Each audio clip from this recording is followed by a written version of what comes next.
Welcome back to Macro in 2 minutes. As the market adjusts its rate cut outlook for the Fed, the dollar has been on a rally recently. But do you know there's an indicator closely correlated to movements in the US dollar index? In today's video, we unpack the surprising connection between bank reserves and the US dollar's value. Let's look at bank reserves first. They're funds depository institutions keep with the Federal Reserve. Reserves play a crucial role in the financial system. They can help banks handle unexpected withdrawals like bank runs. More importantly, excess reserves, which are reserves above the minimum reserve requirement, are a key source of funds for interbank lending. The amount of reserves directly impacts short-term interest rates.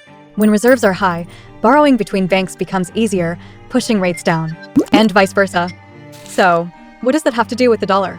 More bank reserves mean more credit available for short-term lending, where liquidity risk is lower and banks have less need to borrow dollars, weakening the currency's demand and pushing the value down. Conversely, declining reserves tightens interbank liquidity, leading to increased demand for the dollar and causing the currency to strengthen. In other words, there's an inverse relationship between reserves and the dollar index. But let's flip the y-axis for bank reserves to really bring out that correlation. During the Fed's past rounds of quantitative easing, which injects liquidity into the financial system, the size of bank reserves surged, weakening the dollar. In contrast, during the quantitative tightening phase here, reserves dwindled and the dollar strengthened. What about the current round of tightening? At the onset, reserves declined and the dollar strengthened. But for a while there, bank reserves actually grew. That's because a key monetary tool, the Overnight Reverse Repo Facility, or ONRRP, acted as a buffer in absorbing liquidity.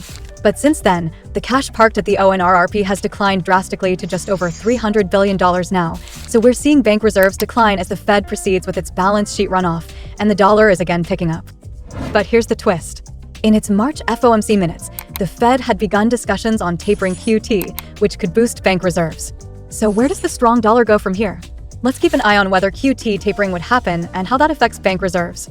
For instantly updated data and the feature article, visit our website. Thanks for watching, and we'll see you next time.